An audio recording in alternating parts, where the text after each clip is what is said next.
Ebenezer Scrooge is complex. He is selfish. He's unkind because he's been hurt too many times to trust again. You see, Scrooge, because of his past, avoids the present and is terrified of the future. Ebenezer Scrooge is all of us. There's a joy that's available to all of us when we unlock our true freedom. Come with us on a journey as we explore the depth of emotion and the renewed faith through the eyes of Ebenezer Scrooge. Welcome to Shoreline's Christmas Carol.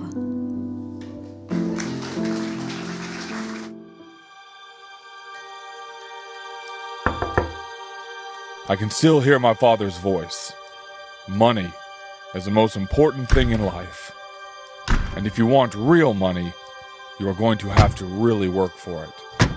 I was 10 when I learned that lesson.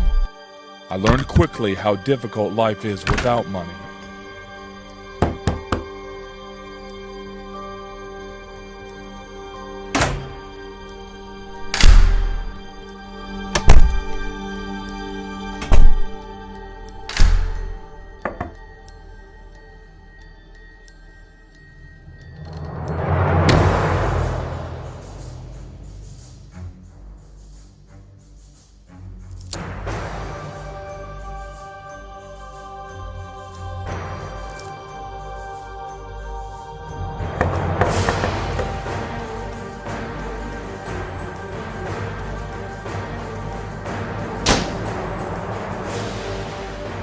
You can buy almost anything with money, and the things you can't buy, you're probably better off without. After all, money is the most important thing in life. Humbug!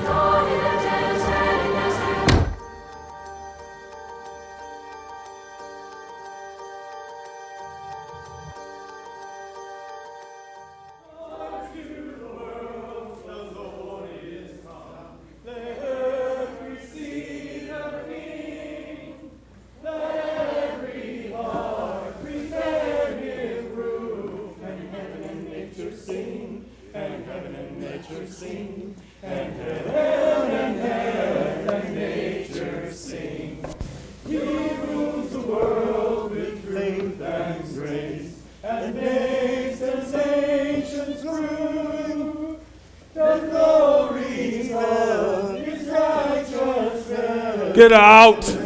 Get out! Get out! Get off of my steps, you beggars! Get out! If I could work my will, every idiot who goes about with a Merry Christmas on his lips should be boiled in his own pudding, buried with a stake of holly through his heart. Merry Christmas. What right have you to be merry? What reason have you to be merry? Have you forgotten your plights? Another year older, another year poor, another year more feeble and pathetic. Humbug. Humbug!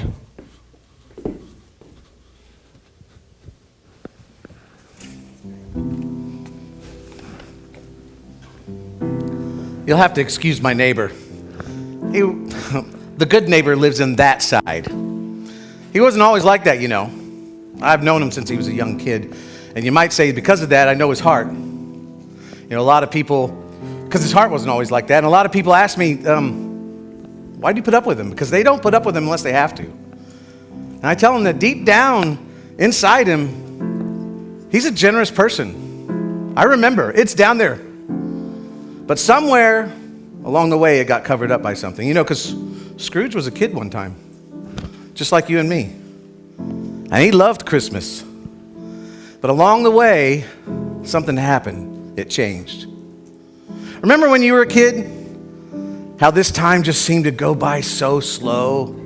Christmas time. You'd spend the next 30 days counting down until Christmas, watching more and more presents being added under the tree and wishing that you could open them. And some of you did. You snuck in there at night and peeled back the tape and looked inside there and I said, I got a Hot Wheels city. And you'd watch every Christmas special that came up because we didn't have 24 hours of Christmas on network. We watch, oh my God, tonight's Rudolph the Red-Nosed Reindeer or Frosty the Snowman or the Charlie Brown Christmas, right? So what does your favorite Christmas look like now as an adult? You know, maybe your favorite Christmas is a cozy fire and a brandy. And maybe you just want to find your favorite chair with only your favorite children sitting around you. I'm just kidding. It doesn't have to be a favorite chair. You can have any chair. It'll do. Like when I think about the best Christmases, they were from when I was a kid. In fact, I think about back to one of my past Christmases. My dad wanted to go all out with the lights, and it took us days to get them up there. And then he couldn't figure out how to turn them on, and both sets of grandparents came, and he got locked in the attic, and I had to sleep in my sister's room, and he burned the turkey, and the tree caught on fire. I think that was my Christmas. I can't remember, but see, as a kid, all those things made Christmas perfect, even if it didn't work out right, even if something went wrong. And the thing that makes Christmas perfect as a kid is oftentimes what brings us grief when we're adults. Because as an adult, what we want to do is we want to have our own family, and we want to try to recreate those magical moments that you remember as a kid that were the perfect Christmas, but you can't because you were 9. And everything was perfect, and you didn't know all the different difficult things that were happening. And then we try to recreate them as an adult, and we can't do it. And then your Christmas wishes change. Instead of a Red Ryder BB gun or a Barbie, it becomes, I wish that this year everyone would get along. Or I hope that this one doesn't show up this year. Or I wish my dad wouldn't bring that up. Or I wish she would come to Christmas this year. I wish he wouldn't bring her. I wish they wouldn't drink so much time at this time of the year. I just wish that this year we could make it through the whole Christmas holidays without a scene. And then all we want to do is make it through Christmas without having to deal with a Scrooge. And see, oftentimes that's what we think is the problem, is that we're dealing with Scrooges. But we never learn how to keep from becoming a Scrooge. Scrooge is someone who buries himself in his work because that's where he feels value. Scrooge is someone who fears the pain of relationships, so he avoids them altogether, whether it be through work or play or hobbies. A Scrooge is someone who's so afraid of relationships or being let down that he doubles down on his convictions, in this case about money, just to avoid love. And so like many of us, Scrooge locks himself in this past, wishing for Belle, the love that he had in his 20s or as a kid. And like many of us, we can't see that there really is an opportunity to infuse the faith and the hope of when you were younger with our current lives.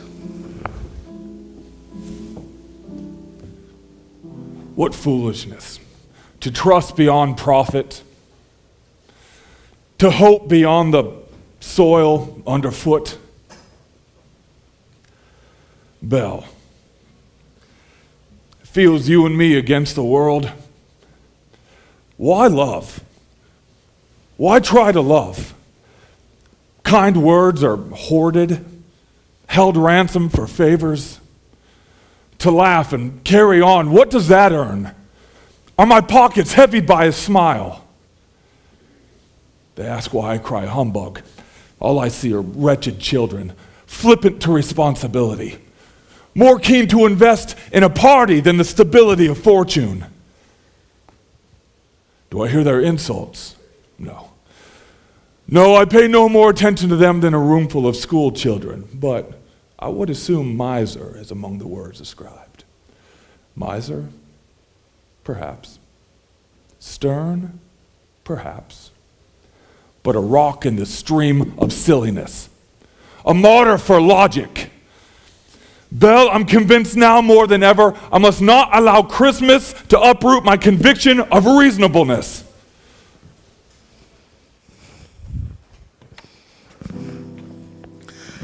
Well, I'm really glad that you're here for Shoreline's Christmas Carol, where I think that we can learn some valuable lessons from the life of Ebenezer Scrooge. Now, as you think about Christmas, what do you think is the best Christmas ever for you?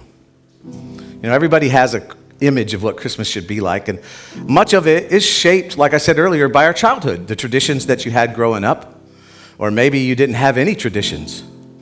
Maybe you really didn't have family. That shapes your expectations for Christmas. Maybe for you as an adult, the best Christmas, or even a teenager or a young adult, is that the best Christmas for you would be that the drama wouldn't be there this year. Maybe for you, you just try to navigate your way through Christmas looking for the path of least resistance. Because when it happens, the coping mechanisms come out, like Griswold we're just going to have a perfect Christmas, even if we have to fake it. Do you understand? Maybe for you, Christmas is a time that you fight depression because of something that happened in your past, or you just deal with depression. Maybe for you, Christmas reminds you of someone who's no longer here. Christmas becomes a Band-Aid that you just pull off and try to get through it as quickly as can. I just got to get through Christmas as fast as I can, and the more medicated I am, the better. Maybe you have one of those families where there's always a fight. Dad always has to find something to say, something biting, and then you have a sibling who can't let it go. They always have to respond, and then there's a fight, and somebody storms out, for air or drink or a smoke, whatever. Or maybe your family's like the one I had growing up, where Christmas is about getting drunk. Started on Christmas Eve, and Christmas morning I'd see my parents. I thought they were putting syrup in their coffee. No. Maybe because of that, Christmas maybe is a time that you try to controlling Christmas is one of your mechanisms. You try to manage Christmas. Okay, you're going to sit here. Okay, he's going to come over on Christmas Eve, but then they're going to come over in the morning, but they've got to leave by noon. Maybe it's something you're dealing with now. Maybe it's a diagnosis that you've recently received, or something that's making your future uncertain. See, those kind of things, we become disillusioned, and our idea of a perfect Christmas seems to be shattered, and we end up turning into a Scrooge. See, all of those things that, as a kid, shape our ideas of what a perfect Christmas looks like, and we find ourselves trying to recreate rather than creating a Christmas for our families now. See, the problem with recreating is it remembers all of the good things and usually dismisses the bad things. We actually have a saying in here, because we do multiple services at 9 and 11, and we'll see God do some amazing things in the first service, and then we'll group together and we'll say, let's not recreate what we just happened, because that 9 o'clock service, what God did was amazing, but the next service will have its complexities and its imperfection, and God wants to do something unique and beautiful, and say, instead of recreating the 9, let's create another service. See, we want the purity of our faith in the past to reinforce our expectations of the present, our expectations of today. Not what will happen, but instead that God is present in whatever happens. That means it's not up to us to create the perfect Christmas from the past, but to trust God to do something unique in the present.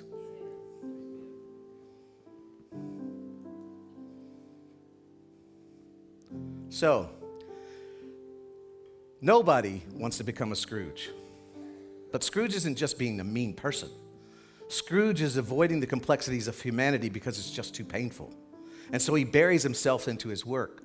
And no matter how dysfunctional or how painful Christmas can be for you, we can instead lean in because it really is the most perfect time of the year. So whatever happens this year, I just want you to know, it might not look like one of your Christmases in the past when you were a kid, but whatever it is that you imagine is the most perfect Christmas, let me just set you up, and this is the reason why you came to church on Sunday, that it's probably not going to happen. Because Christmas, with all its wonder and all its majesty and all its beauty, has a way of reminding us just how imperfect our circumstances are. Christmas has a way of reminding us of what we wish would happen but doesn't. But what if this year could be different? What if this year, instead of your perception of a perfect Christmas isn't based on what happens around you, but rather what happens in you? What if your perfect Christmas is based on what God does in you? Because quite honestly, it's very similar to the very first Christmas, the Christmas past, the first one, where we see Joseph and Mary. And it was so far from perfect, their circumstances, that it should give us hope for our circumstances. In fact, I want to read this account to you, found in the book of Luke, chapter 2. And I want you to notice all the different Scrooges that show up in the first Christmas. It starts in Luke chapter 2, and it says, in those days, Caesar Augustus issued a decree that all census should be taken of the entire Roman world. And there's our first Scrooge, Caesar Augustus. Thank you very much for your thoughtfulness and sensitivity, Caesar. Could you imagine if they ordered that today, everybody go back to their hometown? What a nightmare that would be. I mean, Thanksgiving travel is just nightmare anyway. So he orders it in these circumstances that are far from perfect. They're about to have a baby, and now they have to travel. Maybe there's some circumstances that are changing your Christmas this year that you're facing. That you not only have to navigate Christmas, which is hard enough in itself, but now you have to navigate it through this extra burden. It says, this was the first census that took place while Quirinius was governor of Syria, and everyone went to their own hometown to register. So Joseph also went up from the town of Nazareth in Galilee to Judea, to Bethlehem, the town of David, because he belonged to the house and line of David. He went there to register with Mary, who was pledged to be married to him and was expecting a child. And while they were there, the time came for the baby to be born, and she gave birth to her firstborn, a son. She wrapped him in cloths and placed him in a manger because there was no guest room available for them. What a night that must have been for Joseph, right? No room at the inn. Thanks, Scrooge. Come on. She's pregnant. Are you sure you don't have anything? Mary probably looked at Joseph and said, you're kidding, right? You didn't make a reservation? That's probably why it was such a silent night. See, Mary and Joseph were faced with circumstances they wouldn't have chosen. They wouldn't have chosen to make this journey. They wouldn't have chosen for this baby to be born in a barn. Although that might have worked out later when Joseph yelled at Jesus, hey, shut the door, were you born in a barn? And Jesus go, yeah, I was, right? They wouldn't have chosen for this baby to be born in a manger but it was part of this imperfect story that we love so much. The story continues in verse 8. It says, there were shepherds living out in the fields nearby, keeping watch over their flocks at night. And an angel of the Lord appeared to them, and the glory of the Lord shone around them, and they were terrified. But the angel said to them, do not be afraid. I bring you good news that will cause great joy for all the people. Today in the town of David, a Savior has been born to you. He is the Messiah, the Lord. And this will be a sign to you. You will find a baby wrapped in cloths and lying in a manger. And suddenly, a great company of the heavenly host appeared with the angel, praising God and saying, glory to God in the highest heaven, and on earth peace to those on whom his favor rests. When the angels had left them and gone into heaven, the shepherds said to one another, let's go to Bethlehem and see this thing that has happened, which the Lord told us about. But Mary, listen to this, treasured up all these things and pondered them in her heart. Think about that for a moment. She treasured these things. That means she hid them away to think about. She knew they had meaning, and so she treasured them. And she pondered them. That means that these things that look like an imposition actually brought her hope. She ran them over and over in her mind and allowed her to see the good that would come from it. I mean, think about what she was feeling. I mean, I believe that the imperfect circumstances that she felt, though different from ours, are actually very similar to what we go through. I mean, maybe you're not bumping into the same exact thing, telling your parents that you're pregnant and God did it. But maybe we can learn.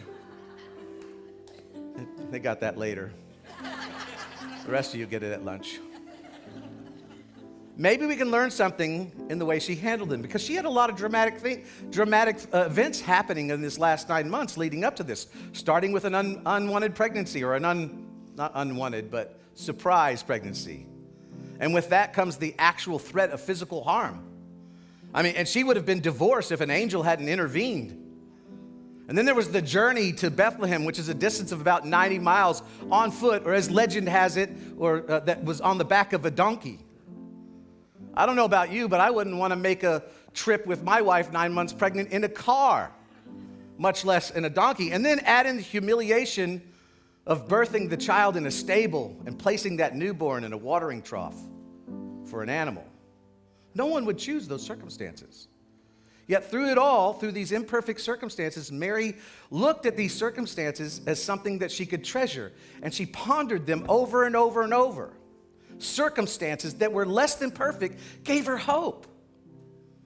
So the question I have, and I hope I can present it to you, is how? How did she have hope? How did she have hope in spite of everything that was going on? How did she find a way not to open the door to bitterness? How did she do that? Because I think if we can figure this out, then maybe there's something in this story that we can apply to our circumstances in our own lives when things become uncomfortable and things don't turn out the way we wanted them to turn out. Well, to understand why she had this response, I think we need to go back to the past even further, to when God did something amazing in the town of Nazareth. This is what gave her hope when she could stand there and look at these circumstances and know that it was going to be okay. And as I read this, what I want you to do is I want you to get past the supernatural miracle aspect of this part of the story and look at the details of what the angel tells Mary, because I believe it's something that you can hold on to and take with you, and I believe it's something that God would say to me and God would say to you. So we go fast forward to the past, and it says, in the 6th month of Elizabeth's pregnancy, God sent the angel Gabriel to Nazareth, a town in Galilee, to a virgin pledged to be married to a man named Joseph, a descendant of David. The virgin's name was Mary, and the angel went to her and said, "Greetings, you who are highly favored. The Lord is with you." Now it says Mary was greatly troubled at his words and wondered what kind of greeting this might be. But the angel said to her, "Do not be afraid, Mary. You have found favor with God. You will conceive and give birth to a son, and you are to call him Jesus. He will be great and will be called the Son of the Most High. And the Lord will give him the throne of his father David, and he will reign over Jacob's descendants forever, and his kingdom will never end." See, as challenging as it might have been for Mary to believe these words, I think as you read the whole story and understand the account of what happened and look at all that Mary endures, it becomes apparent that Mary actually believed these words, that God is with you.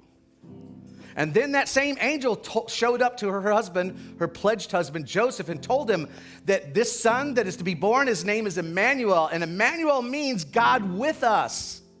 And those words, "God is with you," became the anchor of hope that she could hold on to through all of those circumstances that were more than difficult. And I also believe that that anchor of hope for her imperfect storm is the same words that you can use as we begin to navigate this Christmas and these holidays, is that God is with you, He is for you, and He has found favor. You have found favor with Him.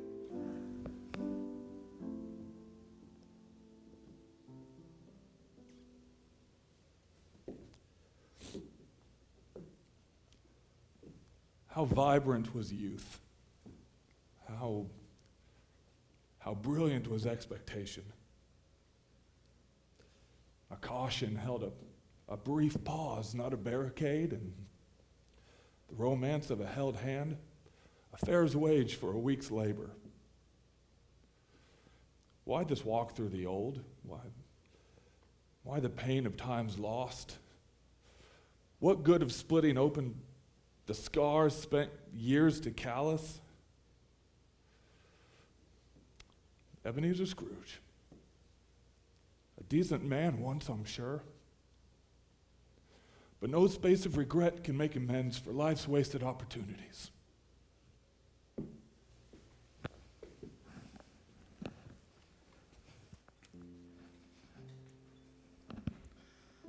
See, the past brings the energies of our youth and the energy of those Christmases that we grew up with. And we try to bring them into the future, but sometimes the Christmases most recently become disheartening. And then we tend to think we've blown it. I've just blown it with my relationship with my son. I'll never talk to my dad again. I must have blown it, my relationship with my wife, or I haven't taken advantage of the time that I have. And we give up and we become like Ebenezer. Or we try to settle into trying to recreate what we once had, and it's impossible to recreate because you were 9, you were 10. So we give up. And we settle for trying to escape during the holidays or cope. But see, there's something else that the angel spoke to Mary.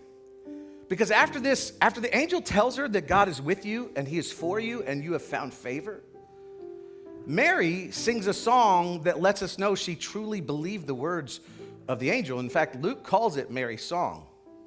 I can only imagine that as Mary began to ponder these things, as it says in the scripture, and began to treasure them in her heart, that this song, Mary's song, probably began to play over and over. You know how that happens, right?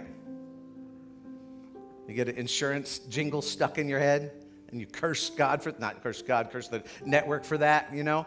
But this song was something that she treasured, and she began to sing it over and over and over. And the song is the result of believing what the angel said, and it goes like this. And Mary said, "My soul glorifies the Lord and my God, my Savior, for he has been mindful of the humble state of his servant. From now on, all generations will call me blessed, for the Mighty One has done great things for me." Obviously, she didn't have a Christmas past to look back and try to recreate, but what she did was look back at what God has already done in her life. His mercy extends to those who fear him from generation to generation. He has performed great deeds with his arm. See, I don't know what your circumstances are. I don't know why Christmas might be difficult this year. I don't know what Scrooges you might be facing this season, or what disillusionment is causing you to become bitter with life or with the holidays. But I love Mary's response. Mary would have never chosen these circumstances, but she chose to believe God that he was with her during these circumstances. And I'm sure Mary got hung up on the same thing that we get hung up on. God, why? Why does it happen now? Why me? Why can't it be like what it used to be like? But Mary believed in the middle of it all that God had chosen her. And I believe it's the same, and it's true for me and for you. God has chosen you. And in the run up to Christmas, Mary knew without a shadow of doubt for the next 9 months after the angel spoke to her and said, God is with you and you have found favor with him, that God was for her. And that the baby that she was carrying was not just God with her, but God with all of us. What would it look like if we actually lived our lives like we believe this? You know what I think it looks like? I think it looks like you finally get to this place where you say, you know what? It doesn't matter what I see. It doesn't matter what I feel. I think that everything is going to be okay. I know that sounds cliche and so simple, yet it's so powerful. So here's what I want to offer. I want to offer you this idea that no matter what Scrooge you're dealing with, maybe it's the Scrooge inside you, or the Scrooge that's around you, or what you may be dealing with for the next 25 days, that everything is going to be okay. And it's not just some empty cliche. It is actually, I believe this because I believe that God is with me, and I believe that God is with you. And I believe that if God is with me, and I believe that God is for you, no matter what your background is, that it is not just going to be okay, it's going to be better than okay. Because it's not based on what is going on around you, it's based on what's going on inside you. So would you allow God to help you be okay with something that is certainly not okay? Because let me just tell you this, whatever you're facing, whatever you've gone through in the past, or whatever may be in your future, if it breaks your heart, it breaks God's heart. And no one would have chosen to deal with the circumstances, but you can trust that God is with you through those times that you're facing. Because I believe that Christmas is the perfect time to trust God, to put your hope in the fact that God is with you. And if you did that, what do you think would change? What would change in regards of the way you see life, in the regards of the way you view your circumstances? What if you believe beyond a shadow of a doubt that God is with you, and God is for you, and he has chosen you, and he loves you, and he's never going to leave you? How would you live differently if you were convinced of that?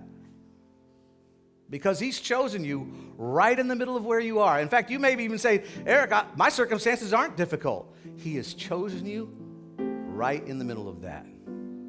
So my prayer is that peace abounds in your house for this next month and this next holiday season. But if it doesn't go the way you hoped it would go, that you would always remember that God is with you, he is for you, and you have found favor with him. In fact, could you just stand up? We're going to go into some worship, and I just want to say that. Imagine if this was your mantra this Christmas season, Then no matter what happens, all of the things that, no matter what goes on, you don't get to park, from as little as you don't get the parking space you want to as huge as a diagnosis that you weren't expecting to receive. What if you faced everything that you face with this mantra?